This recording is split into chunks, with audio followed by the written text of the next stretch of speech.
Olá pessoal, sejam bem-vindos a mais um vídeo aqui no canal Meditando na Palavra. Hoje vamos dar continuidade às lições da nossa revista do terceiro trimestre dos adultos, a Igreja em Jerusalém. A lição de hoje é uma igreja cheia de amor. O texto áureo se encontra em Atos dos Apóstolos, capítulo 4, verso 32, que assim nos diz: E era um o coração e a alma da multidão dos que criam, e ninguém dizia que coisa alguma do que possuía era sua própria, mas todas as coisas lhes eram comuns. Todas as coisas lhes eram comuns. Verdade prática. O amor é um elo que mantém a unidade da igreja local. Sem o amor, não existe relacionamento cristão saudável. O amor é a base de tudo. Sem o amor, não há igreja, não há congregação, não há multidão que permaneça firme, que permaneça unida. Sem o amor, o reino se divide, e reino dividido contra si mesmo não prospera. A leitura bíblica em classe se encontra em Atos capítulo 4, do verso 32 ao 37. Vamos lê-la. E era um o coração e a alma da multidão dos que criam, e ninguém dizia que coisa alguma do que possuía era sua própria, mas todas as coisas lhes eram comuns. E os apóstolos davam com grande poder testemunho da ressurreição do Senhor Jesus, e em todos eles havia abundante graça. Não havia, pois, entre eles necessitado algum, porque todos os que possuíam herdades ou casas, vendendo-as, traziam o preço do que fora vendido e o depositavam aos pés dos apóstolos, e repartia-se a cada um segundo a necessidade que cada um tinha. Então José, chamado pelos apóstolos Barnabé, que traduzido é filho da consolação, levita, natural de Chipre, possuindo uma herdade, vendeu-a, e trouxe o preço e o depositou aos pés dos apóstolos. Essa é uma passagem muito conhecida, onde retrata que a igreja de Jerusalém, ela percebeu que estava crescendo, e com o crescimento começaram a aparecer também problemas, necessidades que eram vistas diante de toda aquela população. Dentre os convertidos tinha muitas viúvas e muitos órfãos, pessoas pobres, pessoas necessitadas, que mal tinham o que comer. E a igreja, percebendo essa necessidade, todos de comum acordo, de livre e espontânea vontade, os apóstolos não pediam, mas eles, de livre e espontânea vontade, tocados por Deus, traziam todos os seus bens, vendiam as suas propriedades, traziam o dinheiro e colocavam aos pés dos apóstolos para ajudar os órfãos e as viúvas, para ajudar aquele que era necessitado. E o interessante é que a palavra de Deus vai dizer que não havia entre eles necessitado algum por causa disso. Isso denota que a igreja conseguia suprir todas as necessidades dos membros. Não havia aquele que estava passando fome, passando necessidade, aquele que estava em um sofrimento tão grande que não tinha nem o que comer hoje, ou talvez tinha o que comer hoje, mas amanhã não tinha mais. Não, não tinha esse tipo de gente lá. Por quê? Porque a igreja cumpria o seu papel social. Ela supria a necessidade do órfão e da viúva. E esse é o modelo de igreja que nós hoje devemos seguir. E a lição de hoje tem como objetivo compreender como o amor se manifesta nessa comunhão cristã, promovendo a unidade e o crescimento da igreja. Pois esse suprimento das necessidades de todos os membros só se deu através do amor. E vamos reconhecer a graça de Deus como a fonte do amor cristão. Eu amo o meu próximo não porque eu decidi amar o meu próximo, não é algo de mim mesmo, é pela graça de Deus. Não vem de nós, é pela graça, porque as minhas obras são um trapo de imundície. As minhas obras, a palavra de Deus vai dizer que não há ninguém que faça o bem, não há ninguém. Todos pecaram, então a tendência natural do ser humano é não amar, é odiar, é desejar o mal para o próximo. E a gente só ama quando o amor de Deus é derramado em nossos corações. Romanos vai nos dizer que o amor de Deus é derramado em nossos corações. E esse amor de Deus faz com que a gente ame o nosso próximo. O outro objetivo é incentivar a prática da solidariedade cristã como expressão do amor divino. Isso é o mais difícil, que é praticar esse amor. Porque de nós mesmos não conseguimos, precisamos da graça de Deus. E é nesse ponto que nós estamos falhando. Nós estamos querendo fazer do nosso jeito, queremos amar as pessoas com nossa própria vontade e não conseguimos porque somos falhos, acabamos machucando o próximo, acabamos pensando em nós mesmos ao invés de pensarmos no próximo. E esquecemos que dependemos do amor de Deus, dependemos da graça de Deus sendo derramada em nossos corações para que nós possamos amar o nosso próximo. Na lição de hoje, nós vamos ver como o amor de Deus se manifesta numa igreja genuinamente cristã. Ele capacita a igreja a enxergar os mais necessitados e a buscar caminhos para que as suas carências sejam atendidas. Esse amor, contudo, não é um mero sentimento humano. Em vez disso, ele é a expressão máxima da graça de Deus que foi derramada abundantemente nos corações daqueles que creem em Jesus. Somente através do amor de Deus, o cristão aprende a ser solidário, generoso com aqueles que precisam ter suas necessidades supridas. A prática do amor pela igreja depende da graça de Deus. Depende do amor de Deus sendo derramado constantemente e abundantemente nos corações dos membros daquela igreja, para que possa ser colocado em prática esse amor. Não poderia deixar de trazer a palavra-chave, amor. Em grego temos 3 palavras, em hebraico também. Mas eu quero deixar aqui apenas a palavra ágape, que é aquele amor incondicional, altruísta e sacrificial, que é frequentemente associado ao amor divino. Isso é o que a gente deve colocar em prática, esse amor sacrificial. Um amor sacrificial igual aquele amor do samaritano que estava passando. Todos que passavam, tanto o sacerdote quanto o levita, passavam de largo e não ajudavam o homem que estava caído. Já o bom samaritano, ele se encheu desse amor, esse amor ágape, e ele ajudou. Ele se colocou no lugar daquele homem que estava caído, e ele ajudou sem exigir nada em troca. Foi um amor altruísta, um amor incondicional, sacrificial. Não exigiu nada em troca, não exigiu uma condição, um termo para que ele exercesse esse amor. Foi apenas de sua mera liberalidade praticar aquele ato amoroso com aquele homem que estava caído. E esse deve ser também o foco, o exemplo que a igreja deve ter, que é esse amor sacrificial, ajudar o próximo sem exigir que o próximo ofereça alguma coisa em troca. Amém? Vamos dar início à nossa lição. O primeiro tópico é o amor manifestado na comunhão cristã. Vamos ao primeiro ponto, o crescimento da igreja cristã. Nesse ponto de sua narrativa, Lucas se refere à igreja como a multidão dos que criam. Essa expressão pode ser entendida como o sentido de um grande número ou assembleia. A igreja que havia começado com 120 discípulos agora é uma grande multidão. Uma igreja pequena possui a mesma natureza e essência de uma igreja grande. Assim como uma igreja grande, uma pequena igreja também enfrenta seus problemas e desafios. Contudo, os desafios e problemas de um grande povo são maiores em proporção e em relação a uma igreja pequena. Eles se tornam mais complexos e, portanto, mais desafiadores.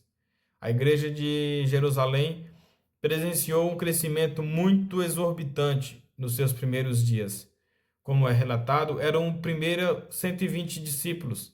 Depois da primeira pregação de Pedro, Atos capítulo 2, se converteram mais de 3.000 almas. Então já temos aí uma média de 3.120 pessoas. Depois, no capítulo 3, quando Pedro cura aquele paralítico na Porta Formosa, mais de 5.000 pessoas se converteram. Ali já temos um número de 8.120 pessoas no mínimo. Então, de 8 a 9.000 pessoas a igreja de Jerusalém já tinha quando Lucas relatou esse capítulo 4 da sua carta. Então, temos que entender que uma igreja pequena tem os seus desafios, mas uma igreja grande também tem. E quanto maior é a igreja, maiores são os desafios.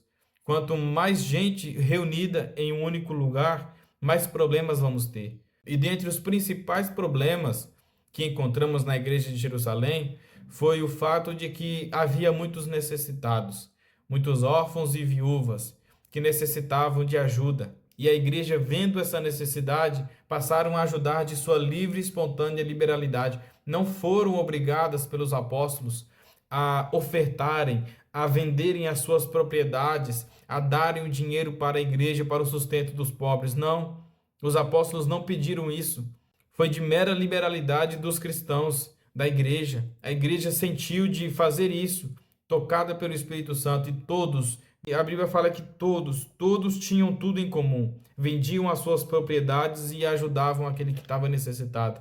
E de tal sorte que Lucas vai relatar que não havia necessitado algum.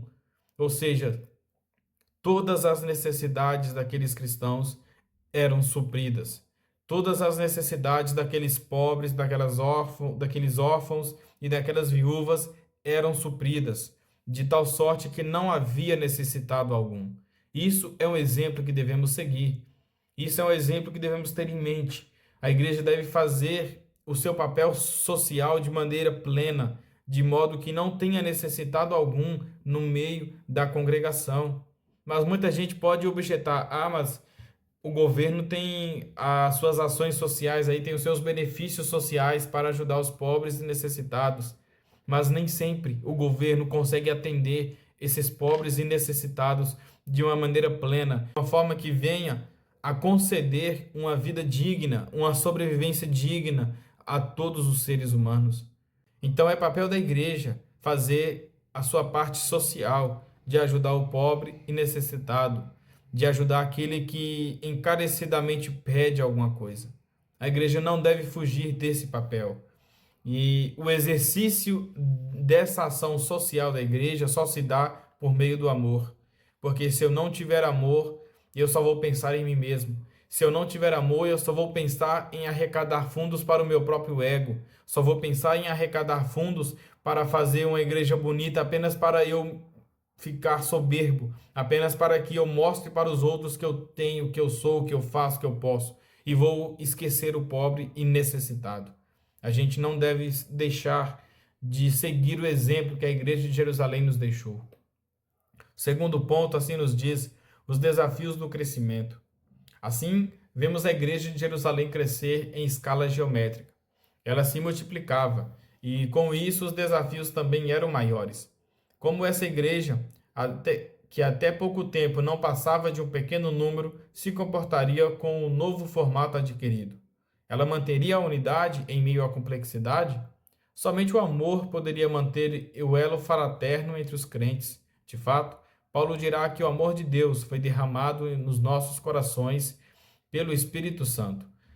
Aos Colossenses, o apóstolo dos gentios disse que o amor é o vínculo da perfeição. Somente através do amor cristão a igreja pode manter-se unida. Quando a igreja se fragmenta e se divide, isso significa que o egoísmo tomou o lugar do amor em algum ponto. Quanto maior o número de pessoas reunidas, maiores são os problemas. E a igreja começou a ver essa dificuldade. E os apóstolos decidiram: olha, a gente vai focar na pregação da palavra e na oração. E vamos colocar pessoas para tomar conta dessa área social. Vamos colocar diáconos. Foi aí que foi instituído os primeiros diáconos da igreja, para ajudar na questão social da igreja. E o interessante é que essa unidade que a igreja tinha, de que todos vendiam as suas propriedades e ajudavam o mais necessitado, só foi proporcionado isso por causa do amor de Deus. O amor de Deus foi derramado nos corações dos crentes para que estes, sem que os apóstolos pedissem, sem que fossem obrigados a fazer eles próprios, de bom coração, de bom grado, vendiam as suas propriedades e ajudavam o necessitado.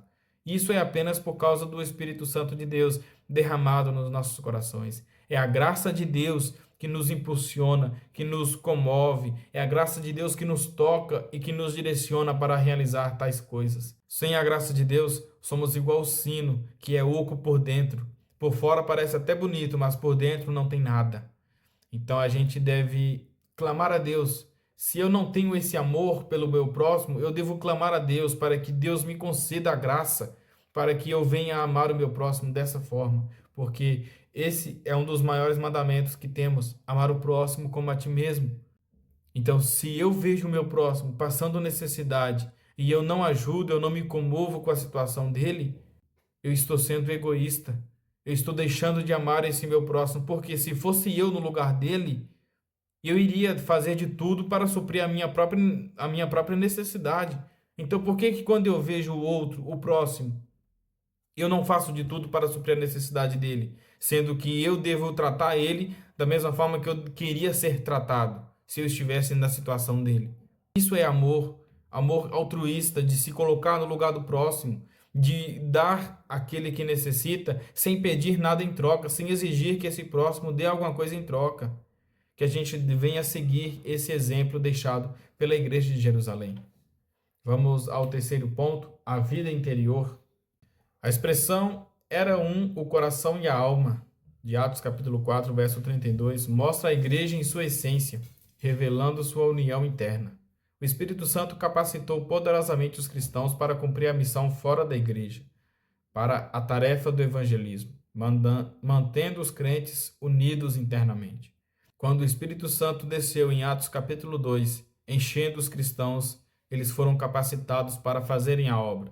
E fazer a obra de Deus, evangelizar, fazer discípulos de todas as nações, inclui amar o próximo como a ti mesmo, inclui os discípulos receberem o fruto do Espírito, que é o amor. Sem o fruto do Espírito, sem esse dom do Espírito, essa capacidade de amar o próximo, não existe evangelismo, não existe fazer discípulos, não existe pregar o evangelho para que as outras pessoas sejam salvas, não existe. Sem o amor, sem o amor eu nada seria. Paulo diz, sem o amor nada seria. Então, independentemente do que eu possa fazer ou do que eu queira fazer, se eu não tiver amor, nada sou. E a igreja tinha esse entendimento, que ela necessitava ter esse coração e essa alma unida, para que amassem o próximo, para que fizessem de tudo o que fosse necessário para suprir a necessidade do próximo, porque eles fazendo isso estariam fazendo a obra de Deus, estariam evangelizando, estariam fazendo discípulos, estariam pregando a palavra de Deus. Porque a palavra de Deus consiste em 2 mandamentos: amar a Deus acima de todas as coisas e amar o próximo como a ti mesmo. Então os discípulos tinham esse entendimento de que eles tinham que amar o próximo. E como que eu vou amar o meu próximo se eu estou vendo ele passando fome e eu não lhe ofereço uma comida? Jesus, no seu sermão, no livro de Mateus, capítulo 24 ao capítulo 25, ele vai dizer que eu tive fome e vocês me deram de comer. Eu estive com sede e me deram de beber. Estava nu, mas vocês me deram uma veste para vestir. E aí pergunto, mas Senhor, quando que nós fizemos isso para o Senhor? Ele falou, quando vocês fizeram isso a um dos meus pequeninos. Quando vocês fizeram isso ao próximo, vocês estavam fazendo para mim. Então, amar o próximo, se colocar no lugar do próximo, demonstrar amor pelo próximo, não é apenas eu ver ele com fome e eu falar para ele, nem só de pão vai viver o homem, mas de toda a palavra que sai da boca de Deus, e deixar ele passando fome. Não, eu devo lhe oferecer um pão, um prato de comida, uma refeição para saciar a sua fome. E aí eu ofereço também a palavra de Deus. Porque se eu apenas dizer para ele, vá em paz, que a palavra de Deus te sustente, e não lhe oferecer um alimento, eu vou estar sendo um dos maiores hipócritas que existe no mundo. Mas a igreja de Jerusalém tinha ciência do seu chamado, do seu ministério, do que foi chamado para fazer nessa terra. Fazer discípulos, e isso inclui manifestar o amor de Deus. Um amor altruísta, um amor que se coloca no lugar do próximo e que supre as necessidades do próximo. A sinopse do primeiro tópico assim nos diz: a união e o amor entre os cristãos, impulsionados pelo Espírito Santo, fortalece a igreja e sua missão. Quando a igreja se fragmenta e se divide, isso significa que o egoísmo tomou o lugar do amor. Uma igreja que não tem amor não prospera. Uma igreja que não tem amor e união entre os membros, ela acaba sucumbindo, vai à ruína. Por quê? Porque um reino dividido contra si mesmo não prospera. Que possamos ter ciência de que devemos amar o próximo. E o amor não deve ser apenas por palavras, deve ser demonstrado. Vamos ao segundo tópico da nossa lição: o amor como manifestação da graça de Deus. Primeiro ponto, assim nos diz: a graça como manifestação do Espírito. O melhor ambiente para a manifestação dos dons do Espírito é em uma igreja onde o amor de Deus está presente. Lucas nos informa que os apóstolos davam, com grande poder, testemunho da ressurreição do Senhor Jesus. O contexto nos mostra que o Espírito opera em um ambiente que lhe é propício, isto é, onde a igreja está banhada no amor cristão. Muitos podem cair na tentação de achar que o segredo para ter uma igreja imersa no Espírito, isto é, onde os dons espirituais se manifestam com regularidade, tem a ver com cumprir determinadas regras e normas estabelecidas. Regras são importantes e não podemos viver sem elas. Contudo, o Espírito opera no ambiente onde há comunhão entre os irmãos. Às vezes, podemos quebrar a comunhão com os outros, achando que não tem importância, mas Jesus ensina que para ser perdoado por Deus, devemos perdoar sinceramente nossos irmãos. Qualquer ensino contrário a isso é falso. Jesus deixou o exemplo. E na oração do Pai Nosso ele fala: Pai, perdoa meus pecados, assim como eu tenho perdoado aquele que me feriu, aquele que me deve algo.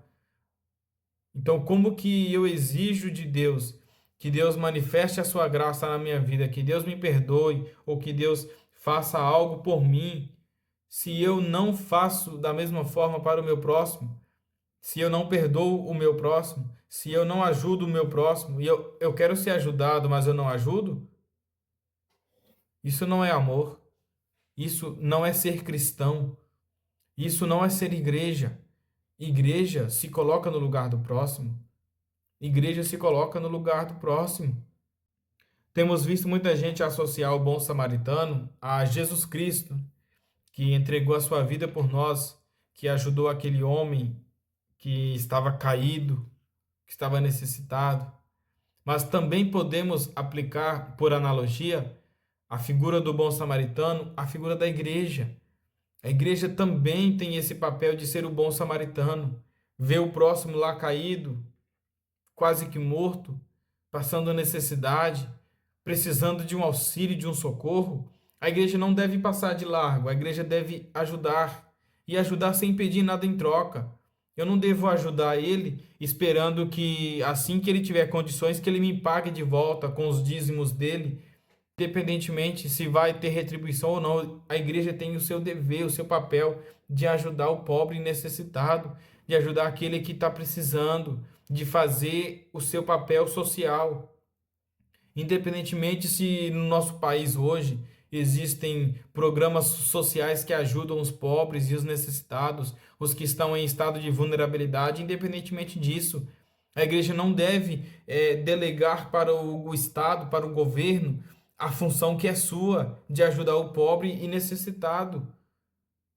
Logicamente, a política social ajuda muito, ajuda, mas a gente não deve deixar com que apenas o governo faça isso. A igreja tem o seu dever, tem o seu papel e a ordenança divina da gente ajudar o pobre e necessitado. O interessante é que no meio do povo de Israel, Deus deixou claro: olha, quando você estiver colhendo lá a sua lavoura, que vai estar farta, aquilo que cair no chão, deixa lá para o pobre e necessitado. E hoje, o que a gente faz? O pobre e necessitado nos pede alguma coisa, grita aos nossos ouvidos, clamando por alguma coisa, e muitas das vezes a gente finge que é surdo, finge que não está vendo, muda de rua, vai para outra calçada, mas não ajuda o pobre e necessitado. Será que estamos seguindo o exemplo da igreja de Jerusalém? Nós vamos ao nosso segundo ponto: a graça como favor imerecido. Há ainda um outro aspecto da graça de Deus revelada neste texto. Em todos eles havia abundante graça. Isso significa que a graça de Deus estava manifestada tanto nos apóstolos como em toda a igreja. Esse texto não se encontra deslocado, mas é posto aqui com o propósito de mostrar a razão ou motivo daquele contagiante ambiente cristão. Uma igreja dinâmica que demonstra amor para com seu próximo e na qual o Espírito Santo se manifesta de forma abundante é uma igreja que reflete a graça de Deus. Na Bíblia, podemos perceber que a graça de Deus gerou entre os crentes um sentimento de gratidão por terem sido, sem merecimento algum, capacitados por Deus para viverem uma vida abundante. Isso se torna um padrão nas demais igrejas do Novo Testamento. Vemos, por exemplo, esse sentimento de gratidão como uma resposta à graça de Deus na pessoa do apóstolo Paulo. Somente a graça gera tamanho sentimento de gratidão. Eu ajudo o meu próximo, eu ajudo o pobre, o órfão, a viúva, não por uma obrigação, não porque tem um mandamento que me ordena a fazer isso.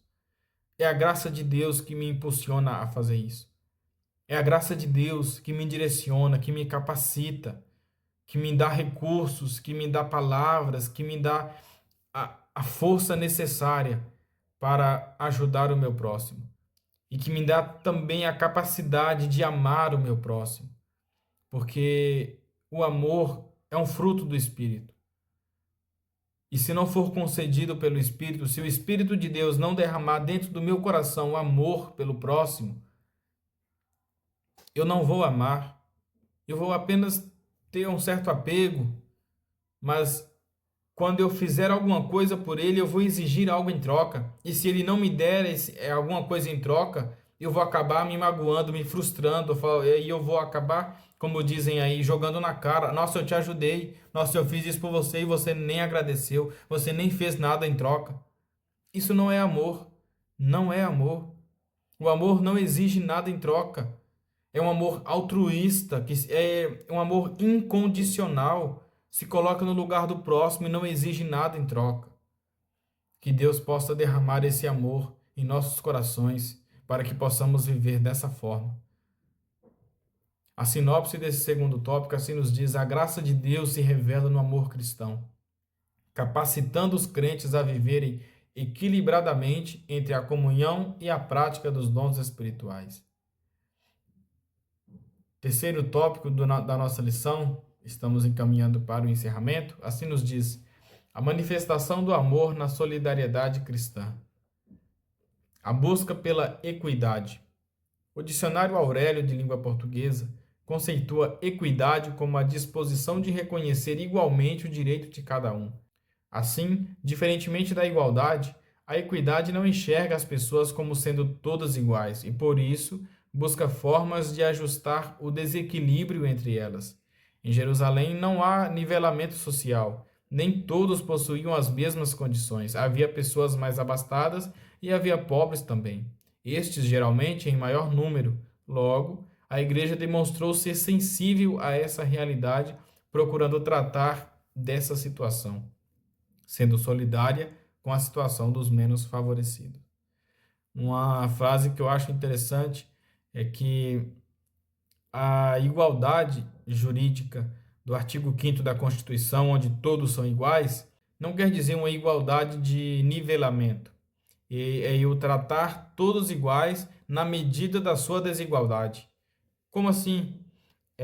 Eu saber entender as necessidades daquele que é abastado e também as necessidades daquele que é menos favorecido e saber tratá-los da mesma forma, independentemente da sua condição. E a igreja de Jerusalém sabia disso. A igreja de Jerusalém, ela não trazia um nivelamento, não colocava todos em uma única plataforma onde todos eram iguais, não. Sabia que tinha pessoas que eram mais abastadas e outras que não. Mas a equidade fez com que eles tratassem todos da mesma forma, na medida em que aquele que tinha mais necessidades era aquele que iria receber mais. Aquele que tinha menos necessidades, não que não iria receber alguma coisa ou que iria ser desprezado, mas ele iria receber sim a sua atenção, mas na medida da sua igualdade. O segundo ponto desse tópico nos diz a propriedade e compartilhamento. Estudiosos observam que a igreja de Jerusalém havia uma comunidade de compartilhamento, não de domínio. Os crentes mantinham a propriedade de seus bens, mas os disponibilizavam conforme a necessidade de cada um. Desse modo, eles compartilhavam tudo o que tinham. Isso pode ser observado com Maria, mãe de João Marcos. Ela também pertencia à igreja de Jerusalém e, em vez de vender sua casa, a pôs a serviço da igreja, transformando-a numa casa de oração, onde a igreja se reunia. A prática da generosidade pode mudar de acordo com o tempo, o lugar e as circunstâncias. Contudo, o princípio que a governa permanece o mesmo. Podemos fazer o bem a quem necessita de uma forma ou de outra. como é o relatado, a igreja possuía pessoas que eram ricas, e essas pessoas ricas, elas vendo a necessidade das pessoas pobres, vendiam as suas propriedades ou disponibilizavam as suas propriedades, os seus bens, aos pés dos apóstolos, para serem utilizados na obra, para serem utilizados no sustento daquele que era necessitado. Ah, se todos nós hoje tivéssemos esse mesmo entendimento, esse mesmo amor pelo próximo.